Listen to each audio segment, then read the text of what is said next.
مدين أفيضوا علينا من الماء أو مما رزقكم الله قالوا إن الله حرمهما على الكافرين صدق الله العظيم.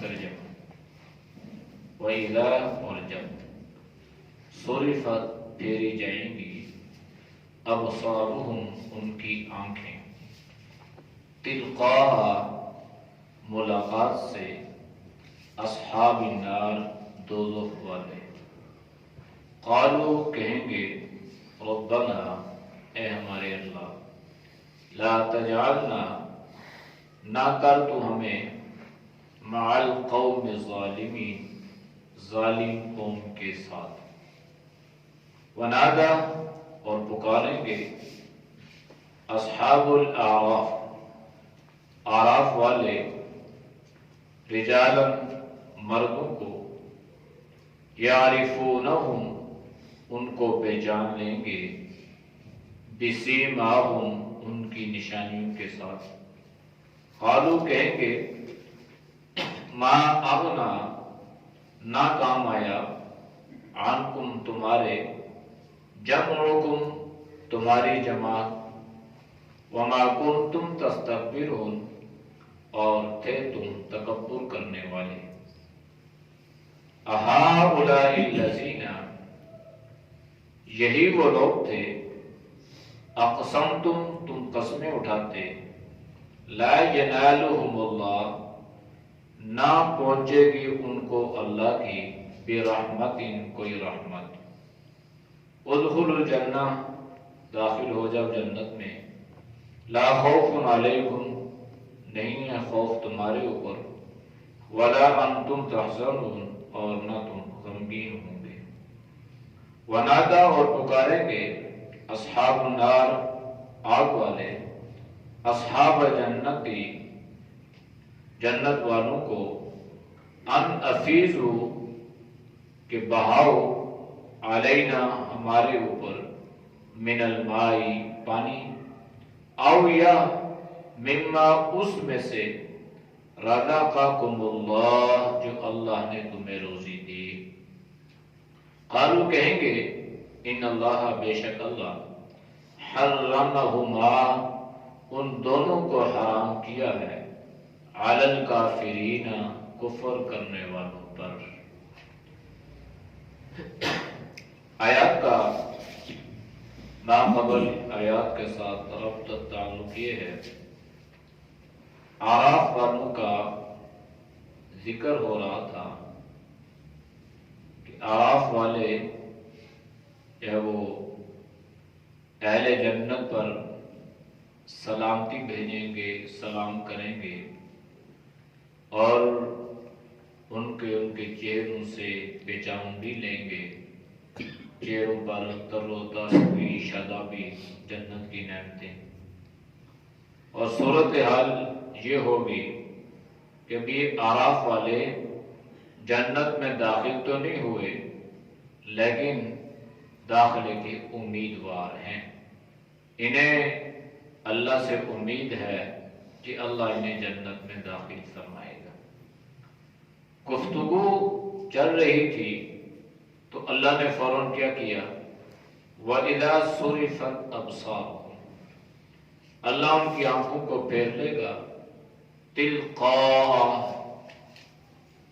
ملنے ملاقات کرنے اصحاب النار دوزخ والوں سے قالوا جب وہ دیکھیں گے اور اللہ کے حضور دعا کریں گے اور کہیں گے ربنا اے ہمارے رب لا تجعلنا مع القوم الظالمین اللہ ہمیں ظالم لوگوں میں سے نہ کرنا. یہ دعا جو ہے یہ اہل اعراف والے یہ وہ دعا مانگیں گے کہ جب وہ جنت کو بھی دیکھ لیا جہنم کو بھی دیکھ لیا تو جب اہل جہنم کو دیکھیں گے تو ان کی چیخ و پکار ان کی مصیبت ان کی پریشانی تو یہ فوراً اللہ کے حضور التجائیں شروع کریں گے، دعائیں کریں گے کہ یا اللہ ہمیں ظالم لوگوں میں سے نہ کرنا، کیونکہ یہ جو جہنم میں گئے ہیں یہ اپنی جان پر ظلم کرتے تھے، اور اللہ کی نافرمانی کرنا یہ اپنی جان پر ظلم کرنے کے مترادف ہے۔ لہذا اللہ ہم تجھ سے یہ التجا کرتے ہیں، دعا کرتے ہیں کہ اللہ ہمیں ان لوگوں میں سے نہ کرنا۔ ونادا، اور پکاریں گے اصحاب الاعراف، اصحاب اعراف رجالا جو مرد ہوں گے، یعرفونہم ان کو پہچان لیں گے، بسیماہم ان کی نشانیوں کے ساتھ۔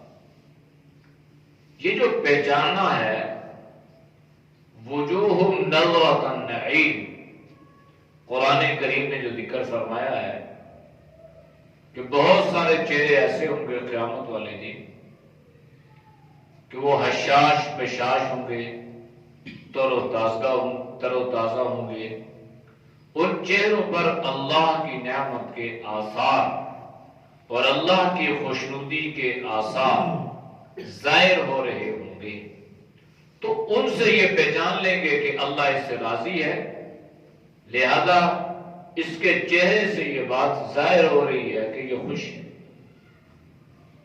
اور قرآن کریم میں ذکر فرمایا ہے وَوُجُوهٌ يَوْمَئِذٍ عَلَيْهَا غَبَرَةٌ تَرْهَقُهَا قَتَرَةٌ أُولَئِكَ هُمُ الْكَفَرَةُ الْفَجَرَةُ۔ بہت سارے چہرے ایسے ہوں گے کہ ان کے چہروں پر غبار، یعنی وہ چہرے غبار آلودہ ہوں گے، ان کے چہروں پر سیاہی چھائی ہوگی۔ اور یہ جو غبار آلودہ ہونا یا سیاہی کا ہونا ہے، اگرچہ یہ چہرے دنیا میں ایسے نہیں تھے، خوبصورتی کے اعتبار سے، حسن و جمال کے اعتبار سے یہ حسن جمال کے پیکر تھے، خوبصورت تھے، لیکن اصل خوبصورتی جو ہے وہ اعمال کی نورانیت ہے۔ حضرت بلال حبشی رضی اللہ تعالی عنہ شکل و صورت کے اعتبار سے خوبصورت نہیں تھے، لیکن اعمال کی روشنی، اعمال کی نورانیت ان کے چہرے پر ظاہر ہوتی تھی، تو ان کی یہ بدصورتی چھپ جایا کرتی تھی۔ اصل جو ہے یہ اعمال ہیں، ورنہ کتنے ایسے لوگ ہیں جو حسن کے اعتبار سے، خوبصورتی کے اعتبار سے اپنی مثال آپ ہیں، لیکن بدعمالیاں اور بے برکتیاں اور نحوستیں ان کے چہرے پر سے ظاہر ہوتی ہیں، خوبصورت ہونے کے باوجود ان کے چہرے پر کوئی نورانیت نہیں ہوتی۔ تو اصل جو ہے یہ چہرے کی نورانیت جو ہے یہ اعمال سے ظاہر ہوتی ہے۔ دل اچھا ہو، دل میں اخلاص ہو، دل میں تقوی ہو، دل میں اللہ کا خوف ہو، تو اس کا اثر انسان کے چہرے پر سے ظاہر ہوتا ہے۔ دل میں اگر خدا نخواستہ کوئی ایسی بات ہو تو اس کا اثر بھی ظاہر ہوتا ہے۔ آج کے دور میں اس کا نام ہے فیس ریڈنگ۔ انسان چہرے سے کسی کو پہچان لیتا ہے، نا چہرے پہ لکھا تو نہیں ہوتا، لیکن انسان کی حس اتنی تیز ہے کہ وہ اس کے چہرے سے اندازہ لگا سکتا ہے کہ اس پر کیا کیفیت گزری ہے۔ یہ اگر خوش ہے تو انسان سوال کرتا ہے، پوچھتا ہے کہ بھائی آج بڑے خوش نظر آ رہے ہو، آج بڑے حشاش بشاش نظر آ رہے ہو۔ اور اگر خدا نخواستہ کوئی پریشانی ہے تو اس کے آثار بھی چہرے پر ظاہر ہے، اور انسان سوال کرتا ہے، پوچھتا ہے کہ بھائی خیر ہو، آج کوئی پریشانی تو نہیں ہے، کچھ دکھی دکھی لگ رہے ہو، کوئی پریشانی؟ تو یہ ساری چیزیں حالانکہ اس نے بتائی نہیں ہے، تو اس کے چہرے پر سے یہ ساری چیزیں ظاہر ہو رہی ہیں۔ تو کل قیامت والے دن بھی تعرفونہم، یہ ساری کی ساری چیزیں انسان کے چہرے پر ظاہر ہوں گی، اور اس کے ذریعے سے وہ پہچان لیے جائیں گے کہ یہ آدمی کامیاب ہے یا ناکام ہے۔ تو یعرفونہم بسیماہم، ان کو پہچانیں گے ان کی نشانیوں کے ساتھ. قالو، یہ ان سے کہیں گے ما اغنا عنکم جمعکم، یہ اہل آراف اہل جہنم سے کہیں گے. ان کو پہچانتے تھے نا، دنیا میں بھی پہچانتے تھے، اب بھی پہچان لیا. تو جب ان پہ نظریں پڑیں گی تو یہ تو بڑے حیران رہ جائیں گے کہ بھائی یہ تو دنیا میں اس کی تو بڑی حیثیت تھی، یہ تو بڑا مالدار آدمی تھا، بڑی نوقت اور بڑی حیثیت کا مالک تھا، جاگیردار سرمایہ دار، اور دنیا میں بڑے بڑے القابات اس کو دیے جاتے تھے، اور آج یہ کدھر. تو اب یہ ان سے کہیں گے ما اغنا عنکم جمعکم، تمہارے ساتھ تو دنیا میں بڑا جتھا تھا نا، بڑے لوگ تھے تمہارے ساتھ، جب تم چلتے تھے تو تمہارے آگے پیچھے جمع غفیر ہوتا تھا. کیا وہ جمع غفیر، کیا تمہاری وہ جماعت، کیا تمہارے وہ جتھے، کیا تمہارا وہ لشکر تمہارے کام نہ آیا؟ تمہیں اللہ کی پکڑ سے، اللہ کے عذاب سے بچا نہ سکا؟ وما کنتم تستكبرون، اور صورتحال یہ تھی کہ زمین پر تم بڑے اکڑ کر چلتے تھے، بڑا تکبر، بڑی بڑائی، یہ فلاں صاحب، یہ فلاں صاحب، اور یہ فلاں صاحب، اور وہ کسی کو خاطر میں نہ لاتے تھے، جس کو آج کل کے لفظوں میں کہتے ہیں کسی کو لفٹ نہیں کراتے تھے. لیکن اب یہ غریب آدمی جو ہے نا، یہ اس بڑے سرمایہ دار امیر آدمی سے، امیر دادے سے یہ پوچھ رہا ہوگا وہاں پہ، ہاں بھائی کوئی چیز کام نہ آئی؟ تو کام اللہ نے تو فرما دیا کوئی کام ہو. سب سے قریب ترین رشتہ اولاد کا ہے، بیوی کا ہے، ماں باپ کا ہے، بہن بھائیوں کا ہے.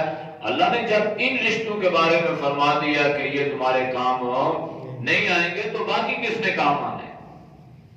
وہاں پر انسان کے اپنے اعمال جو ہیں، جو اس نے آگے بھیج دیے، وہ جو اس نے پیچھے چھوڑ دیے، وہ کام آئیں گے. بس علمت نفس ما قدمت واخرت، انسان جان لے گا جو اس نے اپنے آگے بھیجا اور جو پیچھے چھوڑا، یعنی وہ اس کے لیے اس کے اعمال ہیں.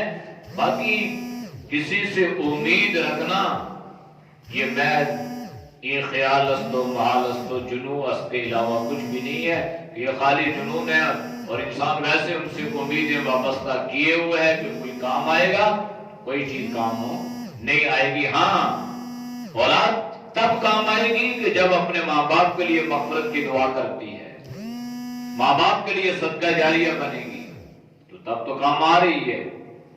لیکن اگر اولاد بھی ادھر اور ماں باپ بھی ادھر، تو پھر اس کا وہاں پہ کوئی ایسا نہیں ہوگا کہ ماں باپ اولاد کی مدد کر سکیں یا اولاد اپنے ماں باپ کی مدد کر سکے، وہاں پہ نہیں. دنیا میں یہ ہے. اس لیے اللہ نے قرآن میں یا ایھا الذین آمنوا انفقوا مما رزقناکم من قبل ان یأتی یوم لا بیع فیہ ولا خلہ ولا شفاعہ. دنیا میں دوستی چلتی ہے، دنیا میں رشتہ داری چلتی ہے، دنیا میں محبت چلتی ہے، دنیا میں سفارش اور شفاعت چلتی ہے، تو انسان کے بڑے سے بڑے کام بھی ہو جاتے ہیں. اور اگر یہ چیزیں نہیں ہیں تو چھوٹا سا چھوٹا کام بھی نہیں ہو سکتا. مشکلات پیدا ہوتی ہیں. آپ دفتروں میں چلے جائیں، اگر آپ کا کوئی تعلق ہے، سفارش ہے، تو بڑے سے بڑا کام بھی ہو جائے. لیکن اگر کوئی بھی نہیں ہے تو وہ جو قانونی پراسیس، آپ جب ان سے گزریں گے تو آپ قانون کو ہاتھ پکڑیں گے کہ بھائی بہتر یہ ہے کہ بس ایسے ہی گزارا کرو. اتنی مشکلات، اتنی پیچیدگیاں، اتنی بھاگ دوڑ، تو انسان کیا کرے؟ اب یہ گیس کا میٹر ہے، گیس کا میٹر یہ آپ لگوائیں، پتہ چل جائے گا کہ آپ پیسے بھی دے رہے ہیں اور آپ چکر بھی کاٹ رہے ہیں، پھر آپ سے کھدائی بھی ہو رہی ہے، پھر یہ روزانہ کے اچھا جی آ رہے ہیں، پھر آئیں گے، اچھا جی آپ وہ بڑا کھودنے آ رہے ہیں. ایسی باتیں لوگ 3-3 4-4 سال تک. ہاں اگر کوئی سفارش یا پیسہ ہے تو پھر کام ہو گیا. تو دنیا میں یہ ساری چیزیں چل رہی ہیں، لیکن اللہ فرما رہا ہے کہ آخرت میں یہ ساری چیزیں کام ہو. اس لیے اللہ فرما رہا ہے کہ ایمان والو خرچ کرو اس سے پہلے کہ تمہارے اوپر وہ دن آ جائے، نہ تمہارا پیسہ، نہ تمہاری تجارت، نہ تمہاری دوستی، نہ تمہاری خرید و فروخت اور نہ تمہاری سفارش یا شفاعت تمہیں اللہ کے عذاب سے بچا سکے۔ اس سے پہلے تم خرچ کر لو گے تو یہ ساری چیزیں کام آئیں گی، نہیں کرو گے تو کوئی کام نہیں آئے گی۔ تو اس لیے اب بھائی بتاؤ، تمہاری جماعت، تمہارا مال، تمہاری دولت، ما اغنی عنکم جمعکم، کوئی چیز تمہارے کام نہ آئی۔ وما کنتم تستکبرون، تم بڑے تکبر کرتے تھے، بڑائی، اپنے آپ کو بڑا سمجھنا، میں فلاں، اور چاہے وہ علم کے اعتبار سے ہے، چاہے وہ مرتبے کے اعتبار سے ہے، چاہے وہ کسی اور اعتبار سے کیوں نہ ہو، انسان جو ہے وہ مٹی سے بنا ہے، تو اس میں عجز اور انکساری جچتی ہے۔ متکبر جو ہے نا، یہ اللہ کی صفت ہے اور یہ اللہ ہی کے ساتھ جچتا ہے۔ المتکبر، وہ بڑائی والا وہ ہے جس کو زوال نہیں ہے۔ انسان کس چیز پہ تکبر کرے گا؟ انسان کی تو ہر چیز کو زوال ہے۔ خوبصورتی پہ تکبر کرے، خوبصورتی کو زوال ہے۔ مال اور دولت پہ اترائے تو مال اور دولت کو زوال ہے۔ چلو جی مال اور دولت تو نہیں ہے، خود زوال پذیر ہو جائے گا۔ اگر اپنی موت سے کوئی بشر نہیں، سما ہے 100 برس کا، پل کی خبر نہیں۔ تو اس لیے ہر چیز زوال کی طرف ہے، اور انسان جو ہے یہ اپنے آپ کو پھر بھی وَلَا تَمْشِ فِي الْأَرْضِ مَرَحًا، اللہ نے فرمایا زمین پہ اکڑ کے مت چلو، تم کچھ بھی نہیں کر سکتے ہو۔ إِنَّكَ لَن تَخْرِقَ الْأَرْضَ وَلَن تَبْلُغَ الْجِبَالَ طُولًا، کیا تم اکڑ کے چلو گے؟ کیا تم اس زمین کو پھاڑ سکتے ہو؟ کیا تم ان پہاڑوں کو فتح کر سکتے ہو؟ کچھ نہیں ہے تمہارے پاس۔ بس تمہارے لیے مناسب یہ ہے، بہتر یہ ہے کہ اگر اللہ نے کچھ دیا ہے تو اپنے ہاتھ میں رہو اور عجز اور انکساری کو اپنائے رکھو۔ ہؤلاء الذین، یہ اہل جہنم ہے نا، فرمائیں گے یہی وہ لوگ تھے، اقسمتم، تم قسمیں اٹھایا کرتے تھے ان کے بارے میں، اہل جنت کے بارے میں، ان درویشوں اور فقیروں کے بارے میں، ان علماء اور صلحاء اور دیندار لوگوں کے بارے میں، لا ینالہم اللہ برحمہ، کہ تمہیں کوئی اللہ کی رحمت نہیں ملے گی، تم خوش فہمی میں مبتلا ہو۔ اچھا آج بھی اگر دیکھا جائے نا تو اسی طرح کے تانے ہمارے معاشرے میں دیندار لوگوں کو، صلحاء کو، علماء کو، جو بیچارہ دین پہ آ جائے، نماز شروع کر دے دین کی طرف، تو اس کو کوئی مجنون کہتا ہے، کوئی اس کو بیوقوف کہتا ہے، کوئی اس کو عجیب نظروں سے دیکھتا ہے، الا ماشاء اللہ۔ ورنہ اکثر ایسا ہے ہمارے شہروں میں، دیہاتوں میں بھی ایسا ہی ہے۔ تو اب وہاں پہ اللہ ان کو موقع دے گا کہ یہ اہل اعراف ان سے کہہ رہے ہیں نا کہ تم تو بڑی قسمیں اٹھایا کرتے تھے دنیا میں کہ وہ جنت میں پہنچ گئے نا انہیں کچھ نہیں ملے گا۔ وہ دیکھو وہ جو غریب آدمی تھا، حافظ، عالم، دیندار، اللہ کے راستے میں خرچ کرنے والا، صالح، وہ دیکھو وہ بیٹھا ہوا ہے اور آپ ادھر بیٹھے۔ تو پتہ تو وہاں چلے گا نا جب انسان کے سامنے میزان عدل قائم ہوگا، تب پتہ چلے گا کہ کھرا کون ہے، کھوٹا کون ہے۔ اسی کو پیر نصیر الدین نے اپنی بہترین نظم میں اس پیرائی کو بیان فرمایا ہے کہ اصل تب پتہ چلے گا جب انسان کے سامنے اس کا اعمال نامہ آئے گا، تو پھر پتہ چلے گا کہ اچھے کون ہیں اور برے کون ہیں۔ ادخلوا الجنہ، اللہ فرمائے گا ان اہل اعراف سے تم جنت میں داخل ہو جاؤ، لا خوف علیکم، اب تمہارے اوپر خوف نہیں ہے، ولا انتم تحزنون، اور اب نہ تم غمگین یا پریشان ہوگے۔ اللہ نے خوف سے بھی تمہیں بری کر دیا اور اللہ نے ہر طرح کا غم اور دکھ بھی تم سے دور کر دیا۔ ونادا، اب پکاریں گے کون؟ اصحاب النار، آگ والے، دوزخ والے، کس کو؟ اصحاب الجنتی، جنت والوں کو۔ اور کیا کہیں گے؟ ان افیضوا علینا من الماء، بھائی اگر کچھ اور نہیں کر سکتے ہو نا، نہ کرو، یہ پانی کی جو نہریں جا رہی ہیں نا، کم از کم اس نہر میں سے تھوڑا سا ہماری طرف بہا دو، تھوڑا سا ہمیں دے دو۔ ایک ایک گھونٹ پانی کو ترسیں گے، اور قرآن نے کیا فرمایا؟ جو پانی ان کو پلایا جائے گا نا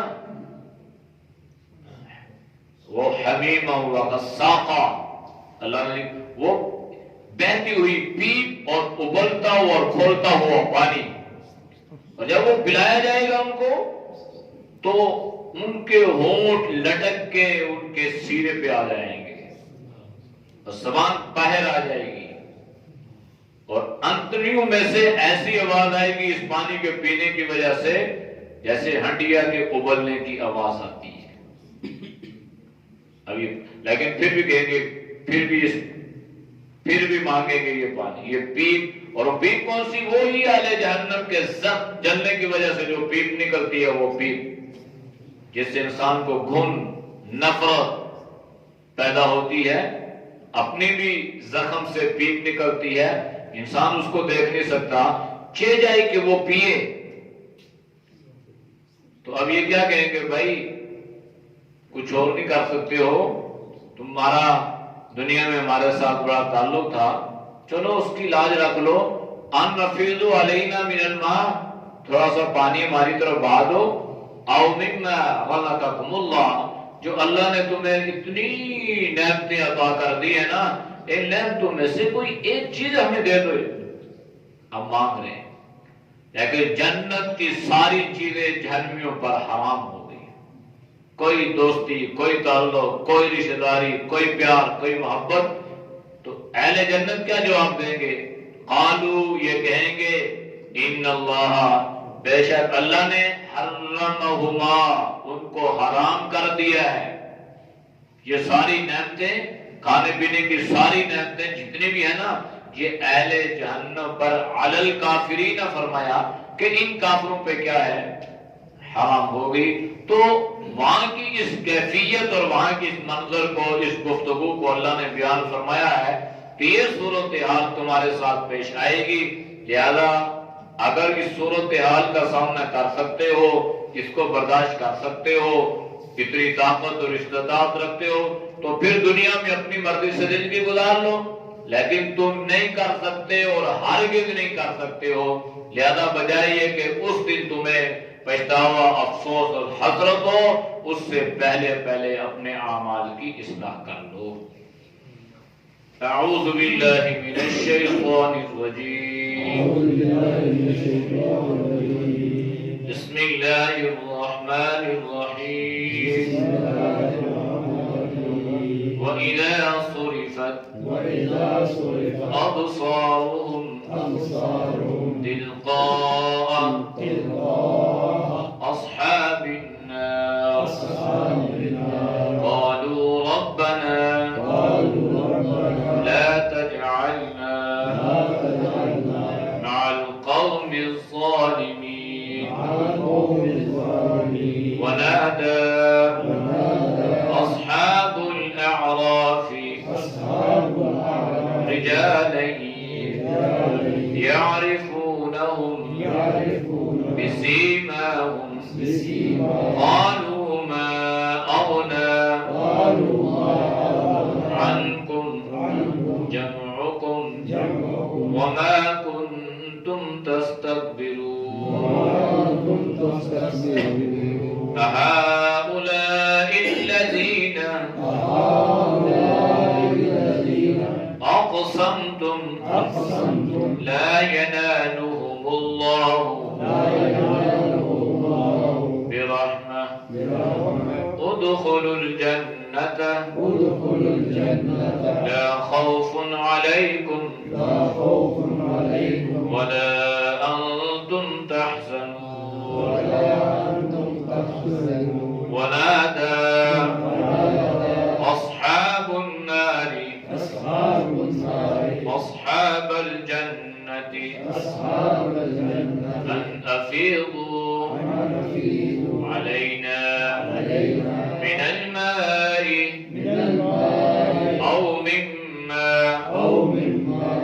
رَزَقَكُمُ اللَّهُ قَالُوا إِنَّ اللَّهَ حَرَّمَهُمَا عَلَى الْكَافِرِينَ۔ الحمد للہ رب العالمین والعاقبۃ للمتقین والصلاة والسلام علی النبی الامی الکریم۔ یا اللہ ہم سب کے سجدہ کبیرہ گناہوں کو معاف فرما، گناہوں سے حفاظت فرما، نیک اعمال کی توفیق نصیب فرما۔ یا اللہ برے اعمال سے تو سب کی حفاظت فرما۔ یا اللہ جتنے مسلمان دنیا سے رخصت ہو چکے ہیں یا اللہ سب کی مغفرت فرما۔ یا اللہ جو موجود ہیں اللہ تو ان پر عافیت والا معاملہ فرما۔ ہر پریشانی مصیبت سے ہر آزمائش سے اللہ تو ہم سب کی پوری امت کی حفاظت فرما۔ بیماروں کو صحت کاملہ عاجلہ مستمرہ نصیب فرما۔